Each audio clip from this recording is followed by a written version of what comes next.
Levitikosy 17.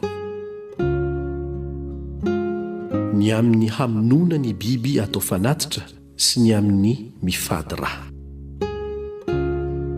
Ary Jehovah niteny tamin'i Mosesy ka nanao hoe: mitenena amin'ny Arona sy ny zanany ary ny zanak'Israely rehetra hoe: izao no nandidiny Jehovah, na iza amin'ny taranak'Israely no mamono omby, na zanak'ondry, na osy, na eo an-toby, na any ivelan'ny toby, ka tsy mitondra azy ho eo anoloan'ny varavaran'ny tranolay fionana hanaterana azy ho fanatitra ho an'i Jehovah eo anoloan'ny tabernakelin'i Jehovah, dia ho meloka noho ny rana latsany izany olona izany, ka ho fongorana tsy ho amin'ny fireneny izy, mba ho entiny zanak'Israely ho an'i Jehovah eo anoloan'ny varavaran'ny tranolay fionana ho amin'ny mpisorona ny zavatra vonoiny ho fanatitra zay famonony tany an-tsaha, ary dia ateriny ho fanatim-pihavanana ho an'i Jehovah izany.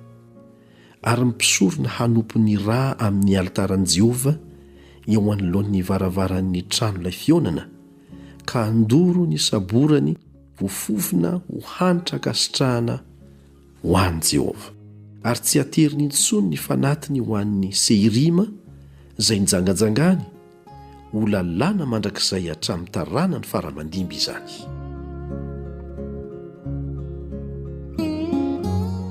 Ary lazao aminy hoe: na iza amin'ny taranak'Israely na amin'ny vahiny eo aminareo no manatitra fanatitra dorana na fanatitra hafa alatsa-drà, ka tsy mitondra azy ho eo anoloan'ny varavaran'ny tranolay fionana hanatitra azy ho an'i Jehovah, dia ho fongorana tsy ho amin'ny fireneny.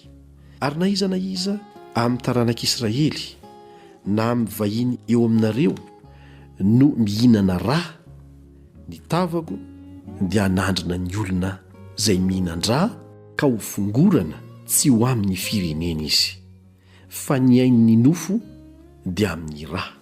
Ary nomeko anareo izany hatao ambony altara, hanao fanavotana ho an'ny ainareo, fa ny rà no manao fanavotana satria aina izany.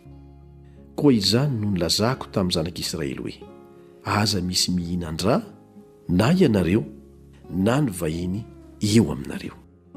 Na iza amin'ny zanak'Israely na amin'ny vahiny eo aminy no mihaza ka mahazo biby na vorona izay fihinana, dia haidiny amin'ny tany ny rany ka ho totofany.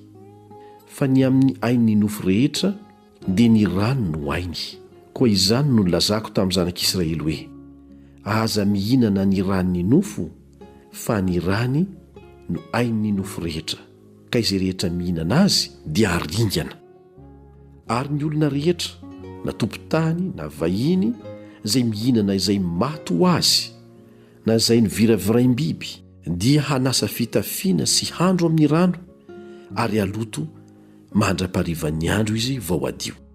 Fa raha tsy manasa fitafiana sy mandro izy, dia ho meloka.